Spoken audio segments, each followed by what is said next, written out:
I just love that new intro. I am such a good producer, don't you think? Welcome, everybody, to the 15th episode of the Comic Book Crowd, or CBC, as we like to call it. The in guys call it CBC, you know? So not CGC, not CGC, CBC. And tonight, the crowd is made up of a couple of new people that have joined us. So starting off to my left, we have Pretty Fly, for a Filipino guy. Howdy. How you doing, Pretty Fly? Welcome. And then to Pretty Fly's left, we have Matt Woods Comics, starring the one, the only Matt Woods, our sign man. How you doing, Matt? How you doing tonight? Hey, this is gonna be a great show, bro. We haven't seen each other for a month, so glad to have the comic book crowd back. Now, below me, we have Master and Madam Blasters, the ones and the onlys. How you doing, lady and man? Just put on nails. She's putting the claws on. She wants to handle some comic books.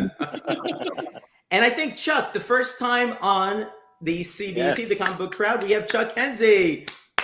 Great to see everyone. Chuck, welcome. Thank you. And you have your own sign. Look, you have your own sign. So this is starting out auspiciously here, but let's see what goes on. Let's see who's here for us today, and say hello to everybody that's here. So, whoa, we got a lot of talk going on here. Woo, woo. Where's he starting off? So let's start off here. We have, okay, we got Wellbore here. How you doing? Yes, you made it to the live stream. Thank you so much. And we have Doug out for a while to watch myself play basketball. If I stop by later, I will. Well, we'll see you later, Doug. I'm sure. I didn't know Doug is a baller. We have the one and only Tina. Tina, how you doing? Thanks for coming, Tina. We appreciate your support, as always. Who else have you? A Canadian brother, as somebody says. Mark Andrews. Well, hi, Mark. Mark's recommending some good Conan books. Mark, you have to come up with a topic. Remember, if you come up with a topic, like this is Pretty Fly's topic, like you get to go on the show.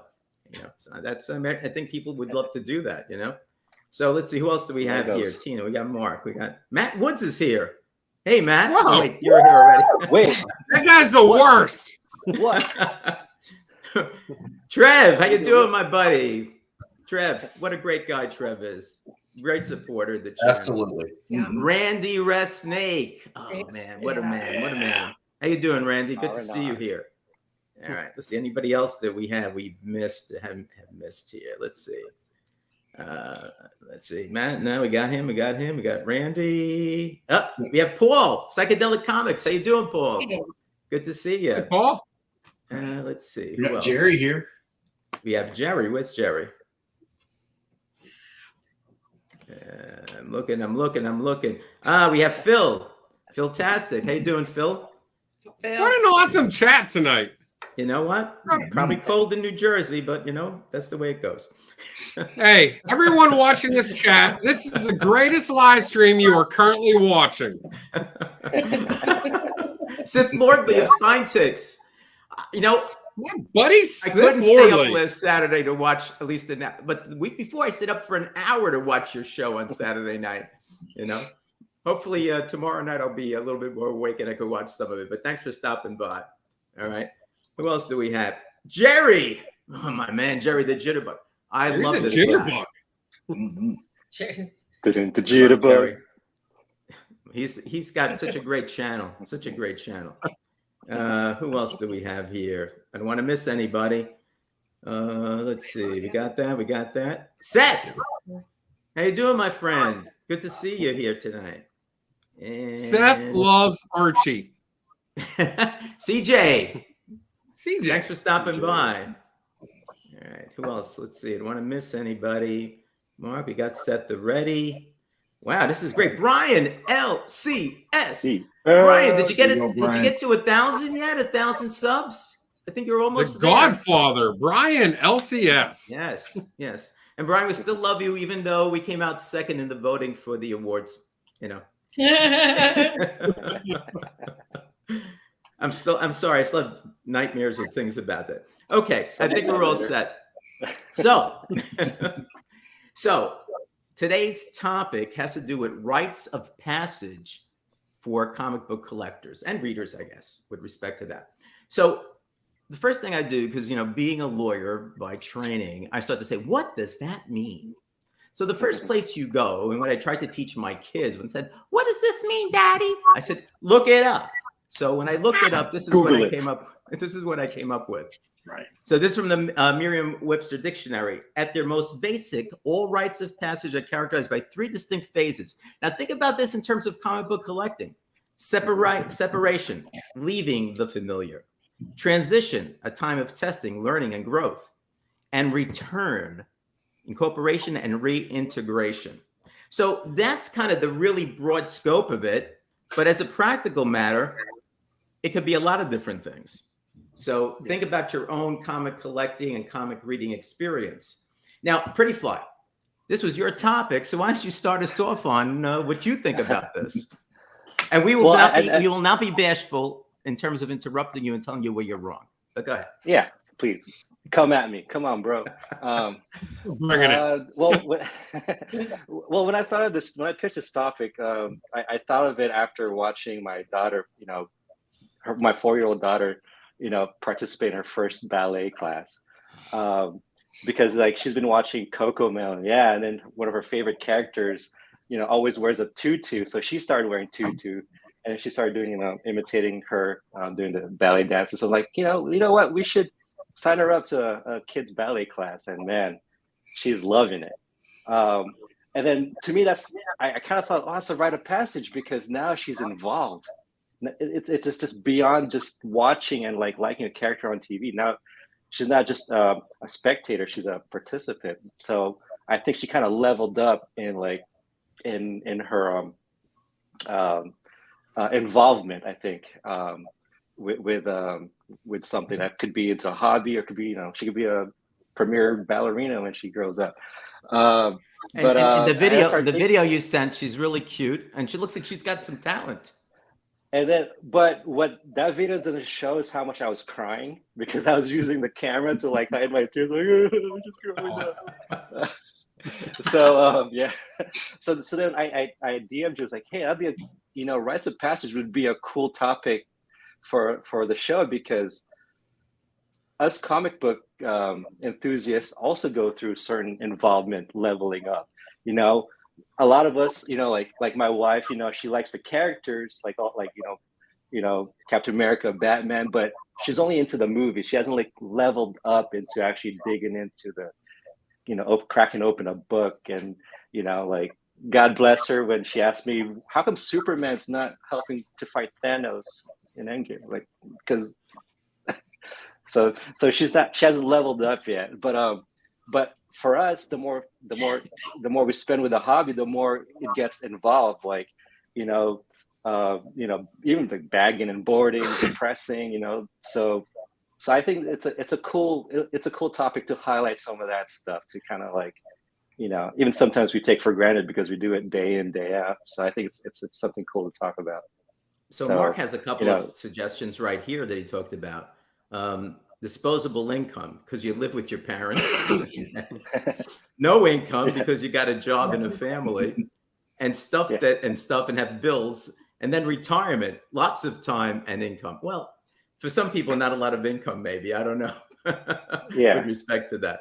So cash flow could be a type of rite of passage, right?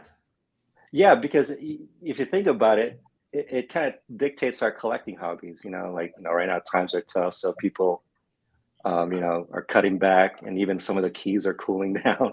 So, but I think that's every collector goes through that. Once you realize there's a point where you realize I can't just be frivolous with my spending habits. I gotta, control this now. So controlling the hobbies is a rite of passage, right? That's a sign of maturity. So that's a cool rite of passage as a collector. Absolutely. And then you can even level up to, okay, I need to start selling books. So that's another leveling up of involvement. Selling a book, a rite of passage. Selling a book, we're gonna rip through a bunch of rites of passages, right? You just said having children and them getting involved in the hobby in some capacity is definitely one.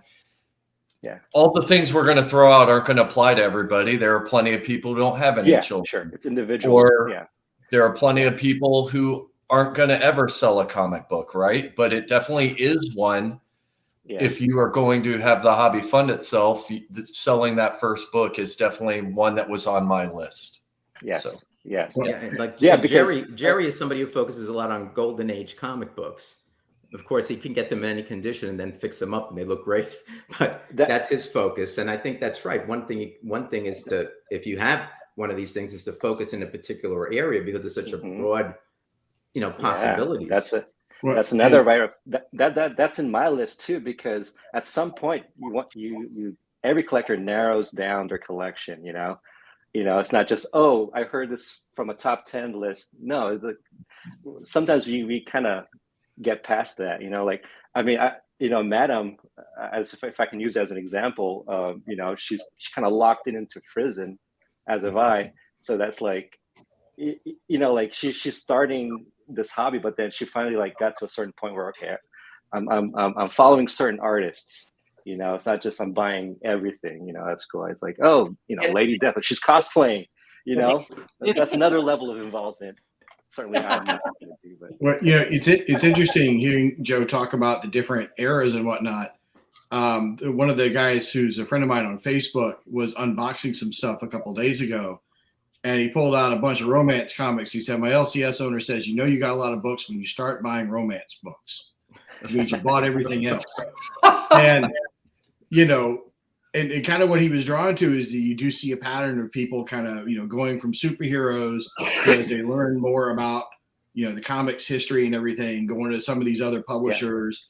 Yeah. And then, you get to Jerry's case where, not only are you buying Golden Age books, but you're able to restore them and you get into that side of the hobby. And the history. Yeah. Exactly. Yeah. I have a story that knocks out two maybe beginner rites of passages, and it's maybe not nowadays because you buy a comic book from your local comic book shop. At least mine, they're already bagged and boarded. Okay.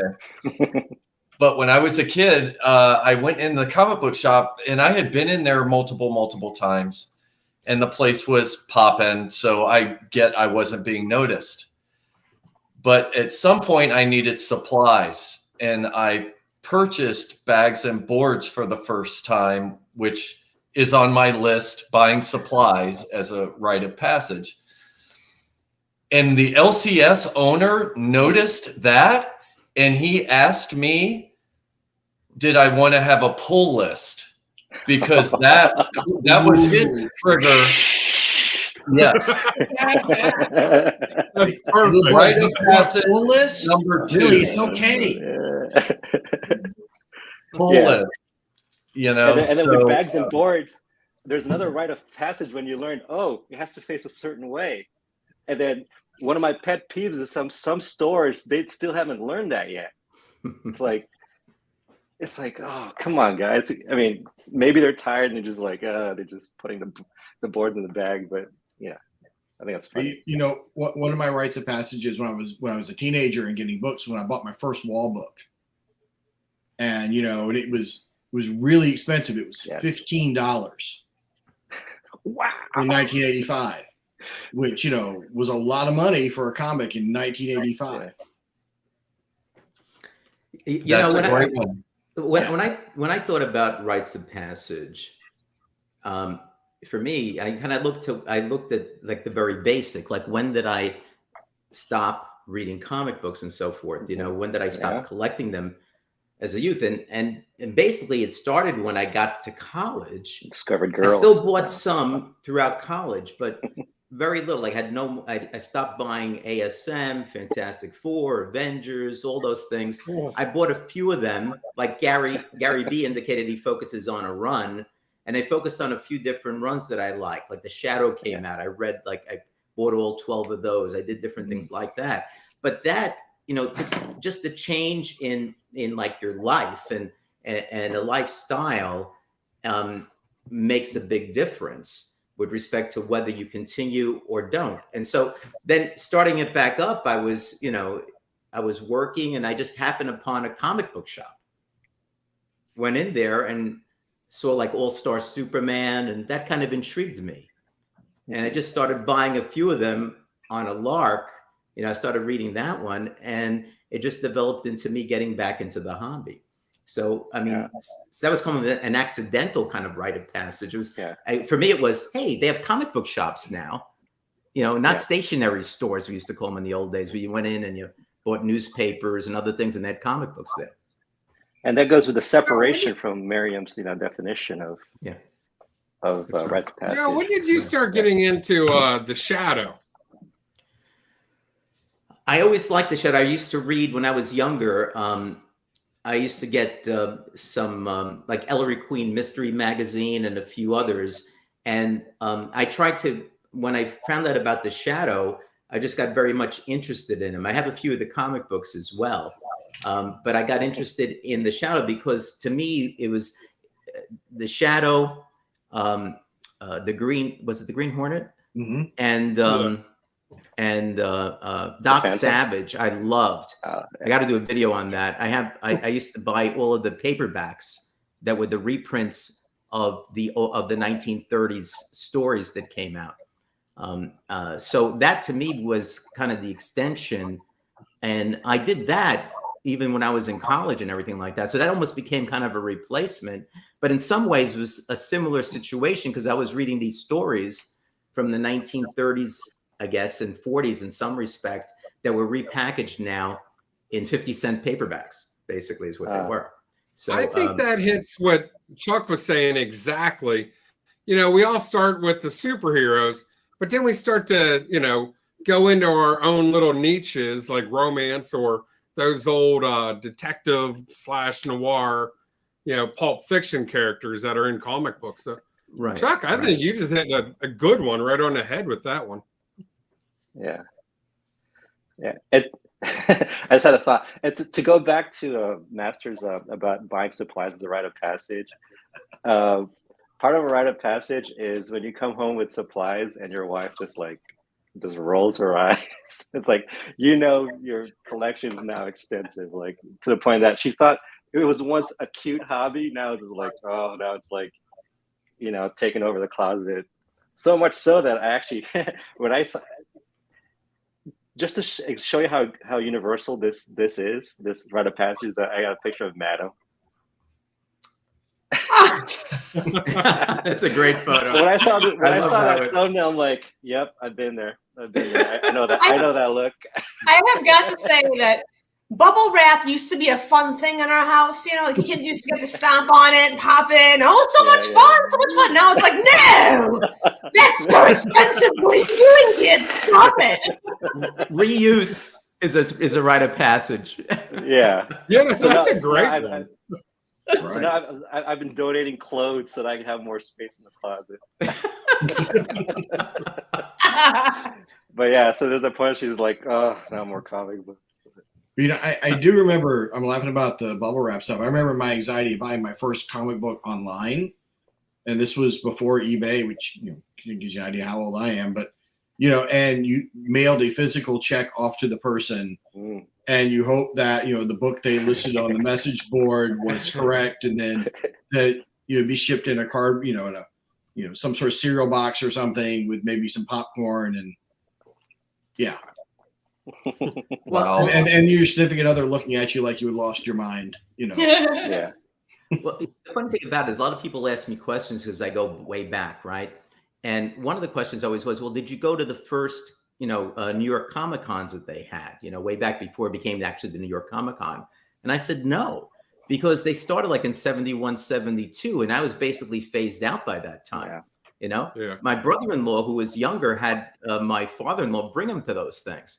But one of the things that I think occurred to me was, getting signatures, right? Which I know Master Blaster is an expert on, but I mean, when I went to the first Comic-Con and I discovered that they were there and they would sign the stuff for you, then the next time I brought books there. I gave them into CGC there. I got and I got stuff back. I picked things that I thought I wanted to get signed.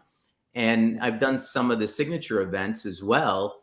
And I kind of enjoy doing that, and I look, I look for ones that I have some of my comics from the 60s or 70s, and even some of the modern ones that I like and that I think have some value.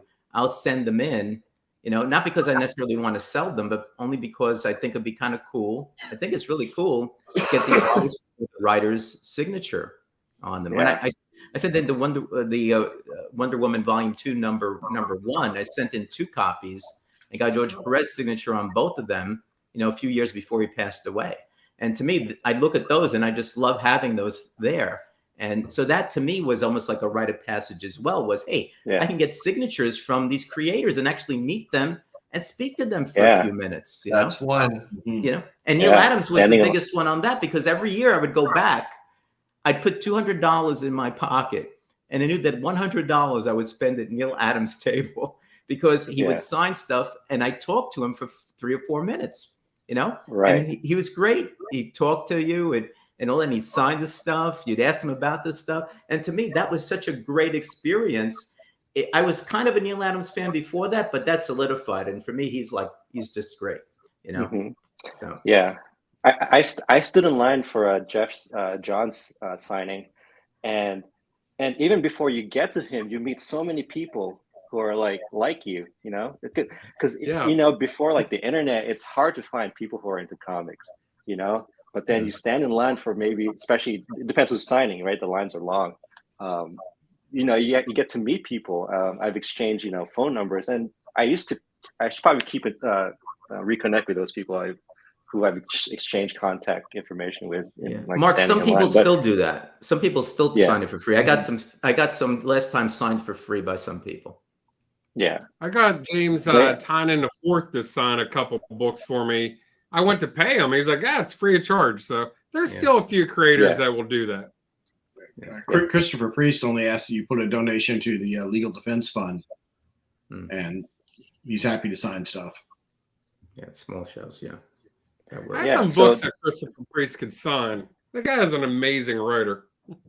Because standing in line to go to, it takes so much time out of your, fun con time that it takes, takes a lot out of you. But yet the people that get into that, I mean, look at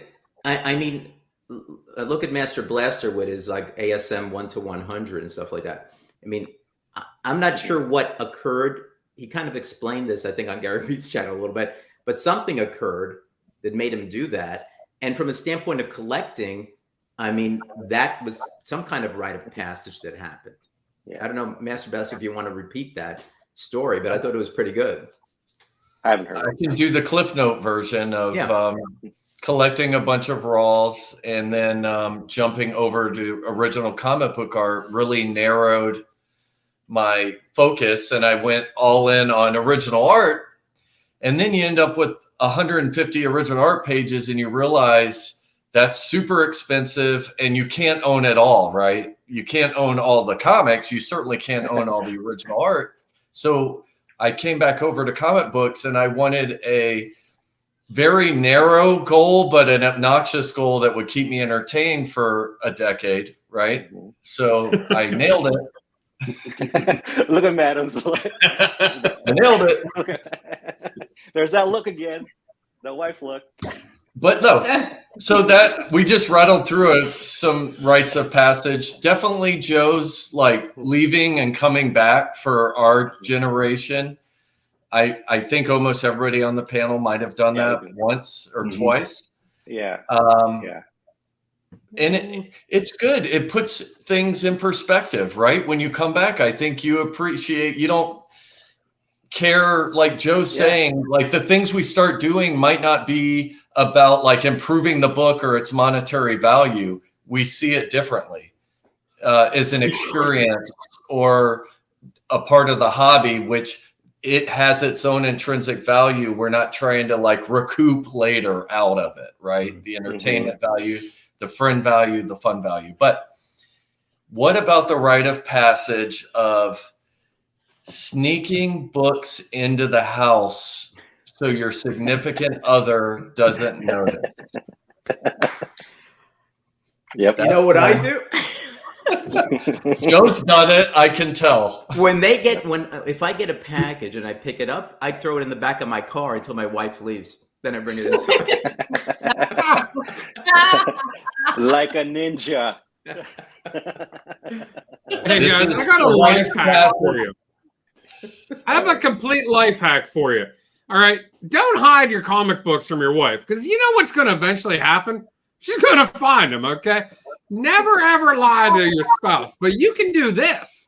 You can manipulate them, all right? That's fair game. Don't lie, Encourage manipulate.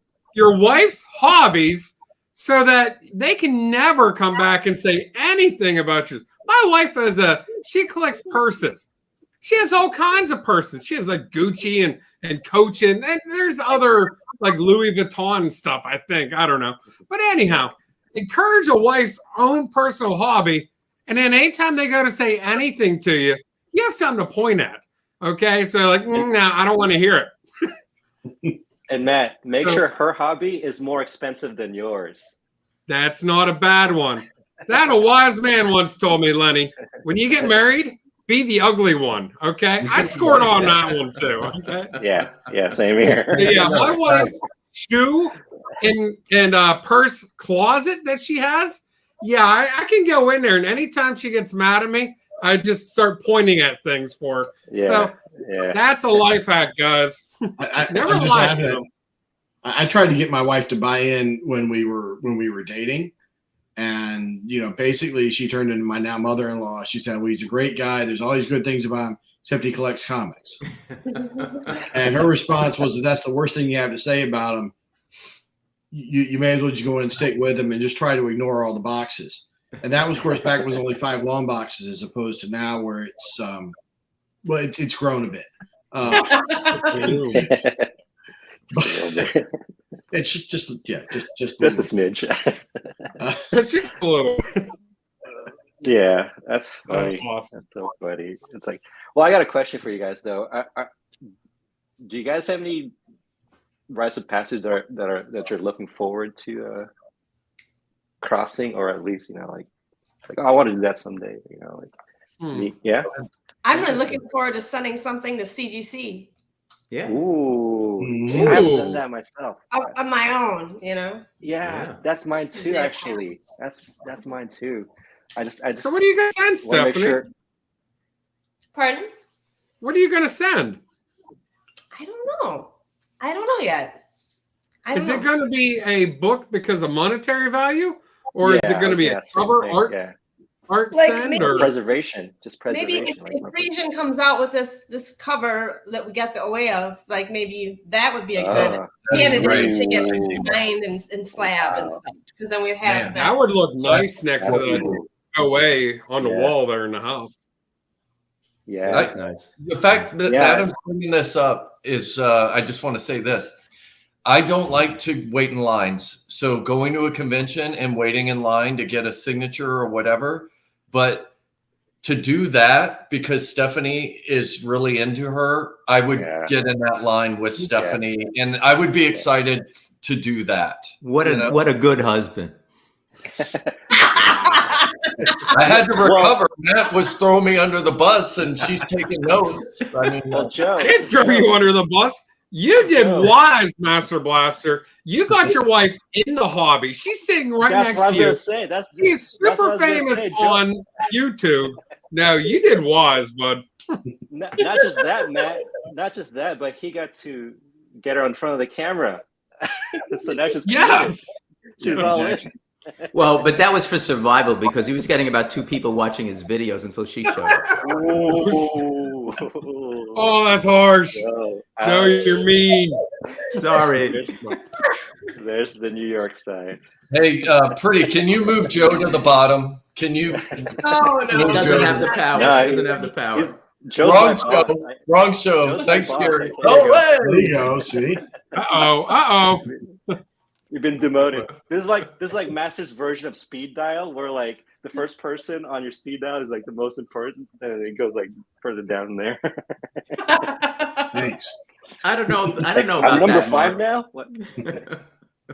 All right. Hey, guys, I got an awesome rite of passage story that I think everyone has experienced at this, okay? Now, I didn't start collecting comic books until I was in college, and I didn't even start college right after high school. I had like a 6-year break between high school and starting college. Okay. So I wasn't like a young college kid. I was a young adult.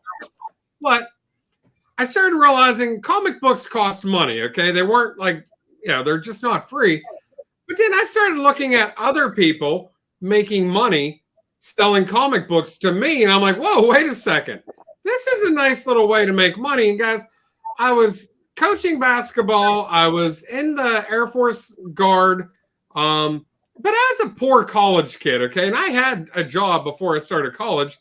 And so I went from making decent money to like just being a poor college kid. Not fun at all. So what I was doing I would buy lots off of eBay, lots of comics, and then I would break up the lots and then I would sell them. And guys, that kept the electricity in the house going. That kept the water flowing. Wow. Like it was paying for textbooks.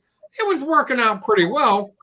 But there was a big problem with that is I was a new collector. So I wasn't like Mr. Savvy going into it, figuring it all out. I'd have to look up books and, figure out what the price was. I'd be opening up Overstreet manuals because I was a big book guy and looking stuff up online wasn't as easy back in like 2003. So anyhow, I had 2 of these books and I didn't know who the character was. It looked like Iceman from Amazing Spider-Man and His Amazing Friends, but it was the guy was riding a surfboard. It was Silver Surfer #1, 1968. I had 2 copies of that book. Well, I was at an LCS, okay, and before I even looked him up, this guy's looking at these books. He's like, oh, I kind of like these. I'm like, yeah, who is this character?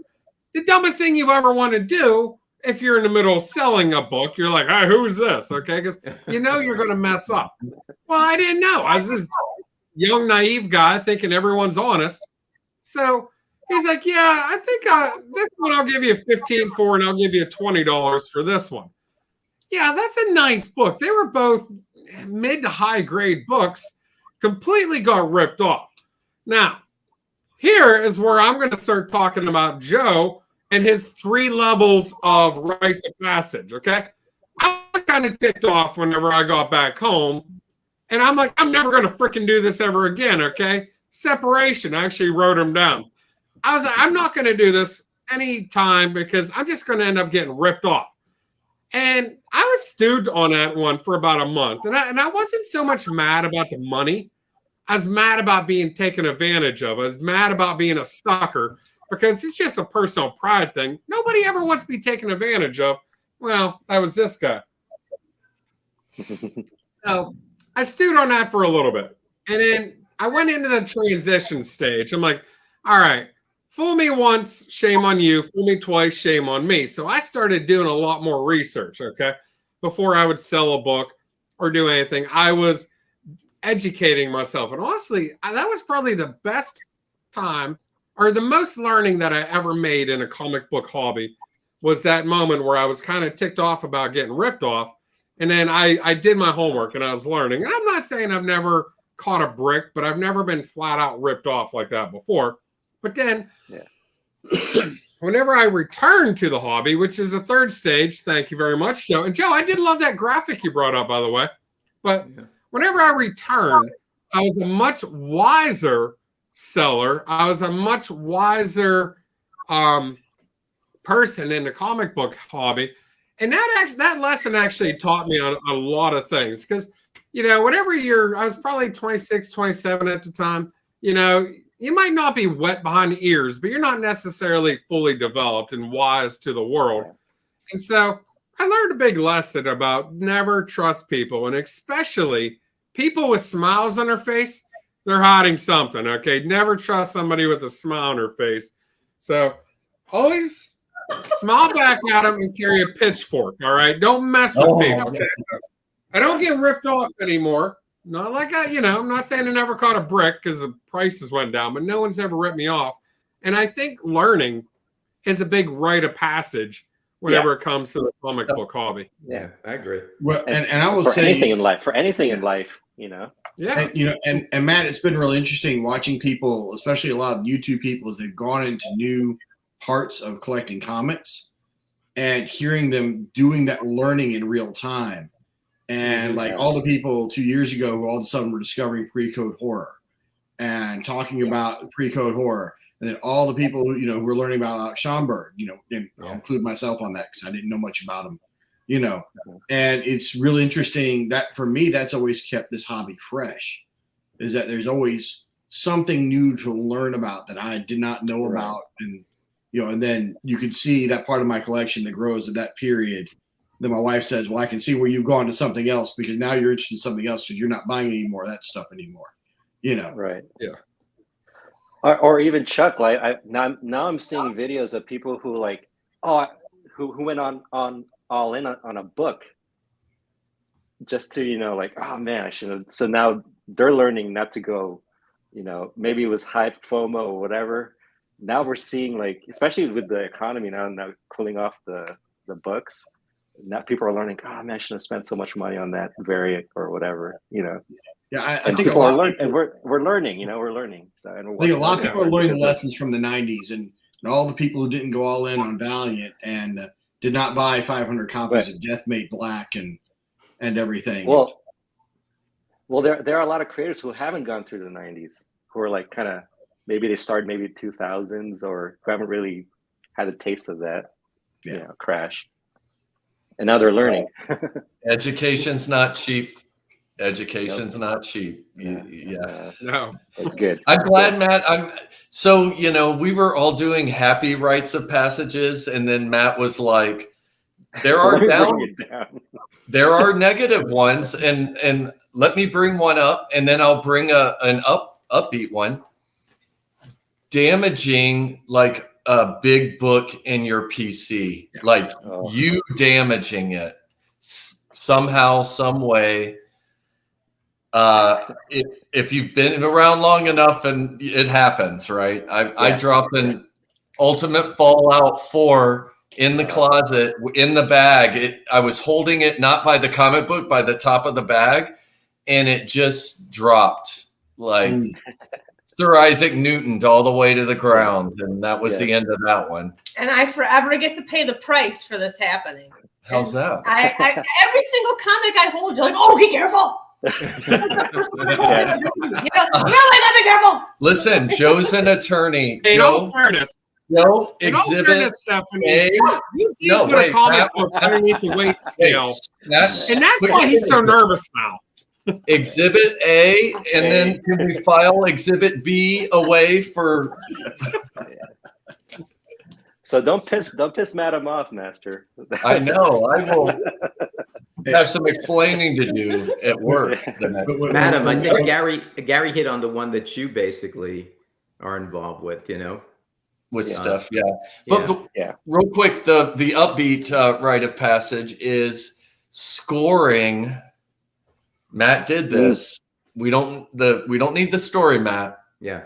But scoring a grail for pennies on the dollar. Like that is the rite of passage. Dollar bin finds. Oh, yes. Yeah. Or even wall finds that are way lower than you ever dreamed they would be. Or an eBay find where it's like they didn't do the title very well, and you kind of like 189.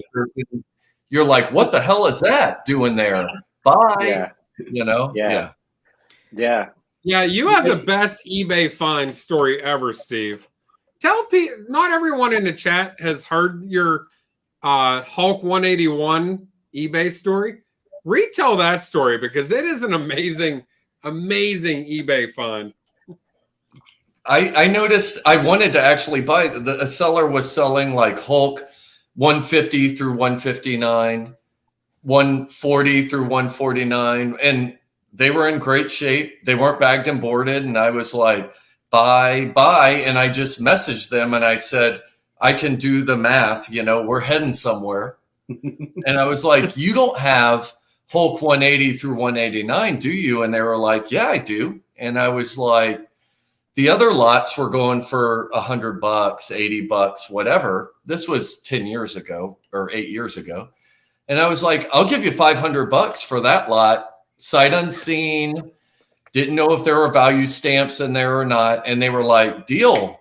like, how do you want to do this? I'm like, just post a listing that says, that, let me know when you're going to post it and I'll buy it now. No pictures. And I did. And my Hulk 181 that I have now, that is a, what is it, Matt? We cleaned and pressed it up. It's a 9.0. Yeah, 9.0. Nice. And I got it signed by Stan and Herb Trimpe. I mean, come on. And I paid $500 for the whole lot, Mm-hmm. So yeah, that's what I'm talking about, right? That's like nice. that's Nice. right. That's a win. Yeah. Buying ASM for $1, number one, ASM number one for $1. Who did that? Well, someone here got an X-Men 2 for how much? Like a few cents? 2 cents. From a friend? Oh, 2 cents. man. Oh, Joe. The video's coming out in about a month. Too hard. Chuck, what's yours? My best story is walking into my LCS, and he had found amongst his piles of stuff, first print bone number 1, raw in about an 8.85, and he was getting ready to put it on the wall. And my children were with me at the time; they were like 7, so they were prime bone age. And so he showed us the book and said, and the kids just completely freaked. And I said, "So what do you want for it?" He said, "You've been shopping here 20 years. I'll give it to you for $50." Right. Wow. So, That's a score. yes. Plus, I got to be the hero dad also, which was nice. That's worth more than the monetary value, right? Amen. Yeah. So let me tell people in the chat, if you want to ask us questions, you can do that. Let me quickly answer Phil's question. I didn't really have a sticker shop because I was a lawyer making a pretty good amount of money. So I just, Lawyers make a good amount of money. Wait, Manhattan lawyers make good money? What? A little bit. A little bit. So it wasn't like I said, and I knew that they cost more money. I kind of knew that from an osmosis standpoint, I guess. So the fact that I went in there and whatever it was at that time, $2.99 or whatever it was, didn't really faze me too much because I had some more cash than I did when I only had, $1 a month to buy comics and things like that. Yeah. How about this one? This is pretty good. Yes, I was going to bring that up. Mm-hmm. Thanks, Okay, Mark. bring it up now.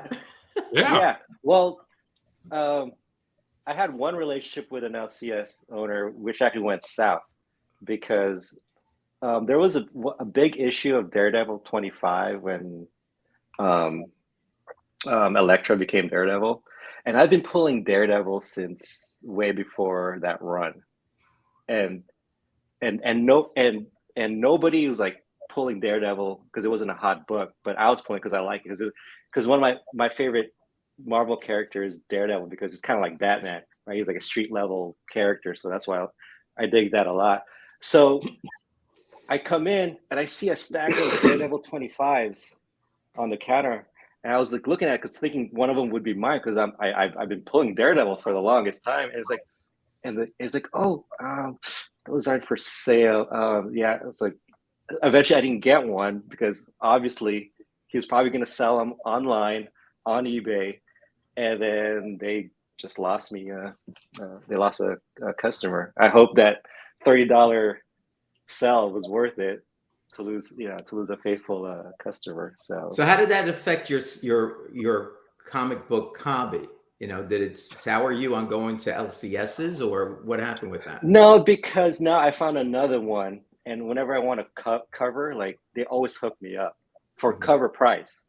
That ASM 55 that I told you guys about, the Spider-Man, the Gleason cover price. They could have easily bumped it up, and sometimes they sometimes they have increased some stuff, but they would tell me, but they don't hold books and not give their loyal subscribers because it's a hot book. Yeah, thank you. Yeah, he was. I mean, so yeah, that is a foolish owner because people got to realize comic book fans, we're not stupid. Okay, you screw us over, we're not loyal, especially to any on the counter. Yeah, you know, we'll go to another LCS, and there's even online LCSs that you can get a good deal off of. So like, you got to treat your customers right so they keep coming back. I have a bit of a sad story with an LCS with respect to that.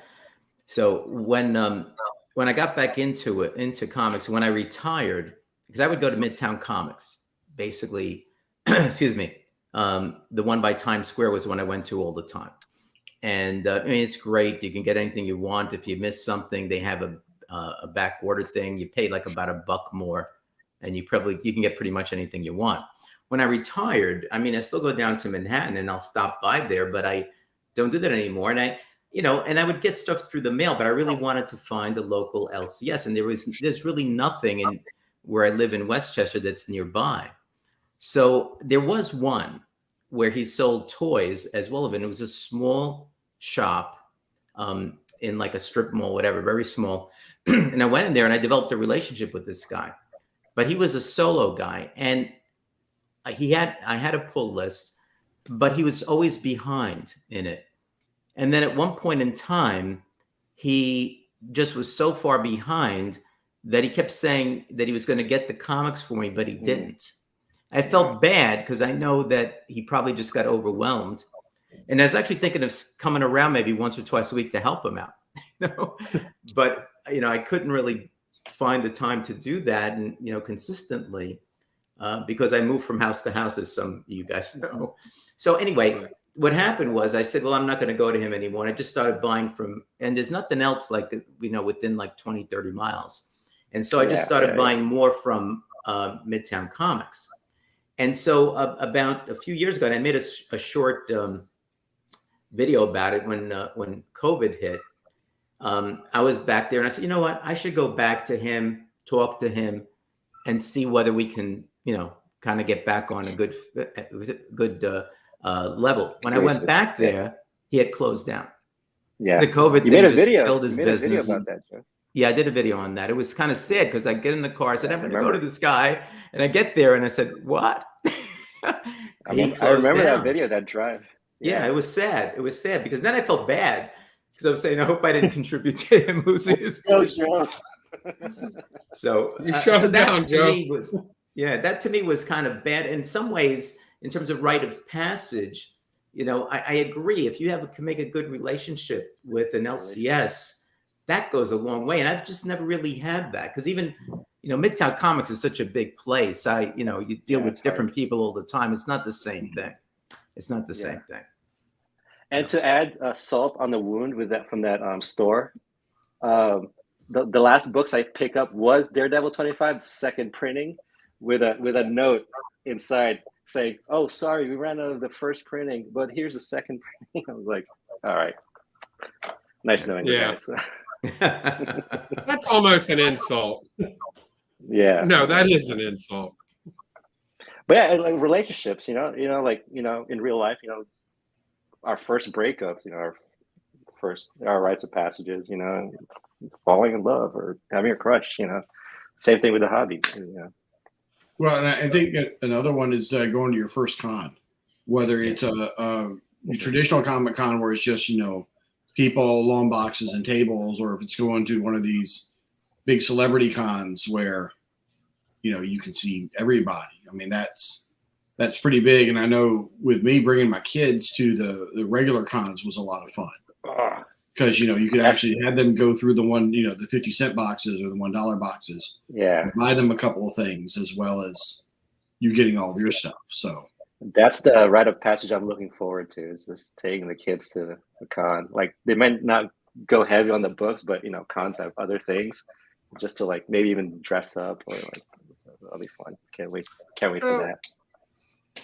I think I had a little rite of passage here, and I don't know if other people have similar experience. I really going to reach out to me about a half ago.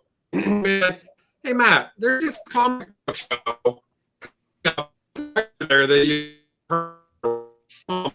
Matt is going on the on the Max Headroom. Yeah.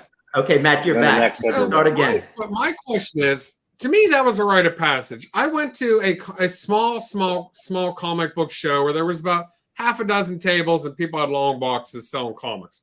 it was kind of cool, but it wasn't a show. It was just, sellers. Okay. Joe asking me to go to that show, that was something I'd never experienced. Okay. It wasn't really a convention. I think conventions are a lot bigger, but they had a giant star in Roy Thomas there. And, there was a lot of vendors, and it was kind of cool. Met a lot of YouTubers that we all know. Roger and Otto from Three Men in a Basement. Dave from Mark Spector Comics was there. And I think there was a few other people there. JS Collectibles. And they all knew Matt Woods. They all knew Joe. They knew Joe Anachronic Comics. They had no clue who I was. They got impressed with my Roy Thomas letters. That was it. Yeah, I couldn't even talk to Roy Thomas because Joe had such a great connection with him. I didn't want to mess with that. Like, Joe was like in your groove talking to him. But has anyone else been invited to go to a comic book show, like your first comic book show? Like, how did you get to it? I don't know. I just thought it was a cool experience to go with a good friend. When I was 13, my best friend invited me to a local one. His dad had gotten him into comics through the Green Lantern and Green Arrow team ups and X-Men. And so I tagged along with them and didn't know you were supposed to pay for the books at each one of the dealers. So I was getting books at each one, and finally one pulled me over and he said, "You're trying to steal from me." And I was like, nobody told me this. So I went back and, paid everybody. But I distinctly remember us going there with his dad and his dad talking about all the stuff there. So, yeah. Well, I have one rite of passage that I thought somebody would mention, but nobody has mentioned so far. So to me, a significant rite of passage. See, when I got back into comics, I'm not sure how long I would have continued with this. But what happened was discovering YouTube, through Reggie Collects. I was going to bring that up. And you guys are all part of that. To me, that was a significant rite of passage. Yes. Because it opened up the whole hobby to a whole nother thing. And I just found it because I heard about cleaning comics, and I just went on YouTube and said, how about cleaning comics? And Reggie came up. And I started watching, his live streams on Sunday and that type of thing. And I got to know all you guys and a lot of other people that are in the chat right now through that. And then I expanded, and watched like Gary B, Jerry, a bunch of other people. I got to know them a little bit. And so knowing all these people who have different interests, but talk about their love of whether it's Golden Age or Silver Age or, powerful women in comics, stuff like that. That just, to me, is great because it may not be something that I'm necessarily interested in, or it may be, so I might learn from it. But just having all these people, and as far as I can tell, they're all really good people. I mean, going down to GarageCon, I met most of you guys down there, and to me, it was just like fantastic, And so to me, that was a significant rite of passage for me, because I'm not sure I would still be involved in comics at this point in time if it wasn't, for that particular situation. Yeah, I think the whole, just even starting a YouTube channel to talk about comics, that's another rite of passage, because what I said earlier to open the show, for me, rite of passage is like, it's all about increasing the involvement for the thing that you love. That's like, so doing a YouTube show is no easy task. It takes time, it takes commitment, it takes, Joe like messaging me like, when's that? Is that cut ready? Is that cut ready? I'm like, Joe. Oh my God. The wait is usually worth it, but I'm sitting there, are we doing this yet? Come on. But to me, because like that's another level of involvement that not everybody would love to participate, because it's so much, it takes a lot, to do a show and to do it continuously. So 15 episodes here. Yeah. I'd like to say one of the rites of passage for me has been getting a long box, right? A short box. Yeah, see, I don't even know. It's a short box. So I bought a short box. I'm so proud of myself because I'm like, I'm going to start having comics and put it in there, and then it got assimilated into Steven's boxes, and I had to go buy another short box for myself. But madam, I'm sure that you are keeping a good record of your comic books as opposed to what Steve does? Yeah, well, I don't have as many, so it's easier to keep them organized. Start while it's small. Right. Don't wait. Don't wait until you have a long box of comics. I mean, another rite of passage is like breaking your back trying to carry a long box. I think that's another one. That's a good one. Switch to short boxes. I'm hardcore. I gotta go to the doctor. I've had to move quite a bit and move like 50 long boxes. Like that gets old real quick. And then you don't want to just throw them in the back of a pickup truck. Like you got to put them in a car seat where they're protected and seat belted in. And moving long boxes is not a fun endeavor. Joe, we should start a comic collector exercise program where you're like benching long boxes, squatting, doing clean and presses a long box. I didn't write this down, but hopefully everyone can have this rite of passage in their life, is getting the comic books out of the closet and into some of the common areas a little bit. Not the whole house doesn't have to. Check. Yeah. A room or even a case in the living room, Hey, little wins, man. Little wins. We had a conversation about that before moving into this house, and somehow it has never been allowed to get much past the conversation stage. All right. It's a work in progress. So she didn't say no. No, she just has not done anything to encourage it. So you're saying there's a chance. Still in negotiations. Right.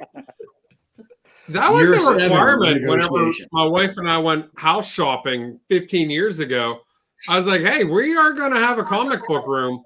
Yeah, it just took me 10 years to actually do the work and build it, but that was a requirement. So you got to figure that out ahead of time, Chuck. Yeah. Well, I have a room. It's just a basement with cinder blocks and no display area. That's not going to work. I have a room. That could be a creepy display room. Yeah. Master, I made a changing table from when my daughter was a baby out of short boxes. I put a cloth. Well, I mean, I used the padding, but that's pretty risky. I hope it was very absorbent. No smoke, no animals, no changing table. But I'm saying, short boxes making their way out of the closet and into. I can show you right now, but I'm plugged in. But makes good furniture too. Yeah, well, that's why comic boxes furniture. Yeah, we're expanding the house in Cape Cod, right? And so one of the things that I had the architect do, and it's in the basement. But I said, I need on this expanded part that's sticking out. I said, I want 2 rooms. I said, a storage room, and I called it an office, but that would be my comic book room.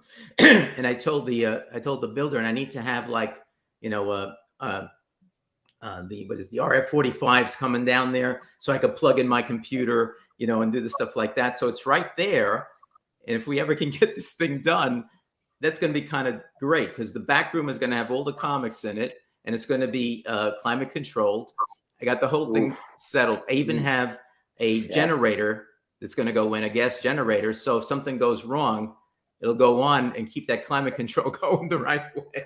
Something goes wrong, I'm calling you, Joe. What's that? I should have been a lawyer. Something goes wrong, I'm calling you.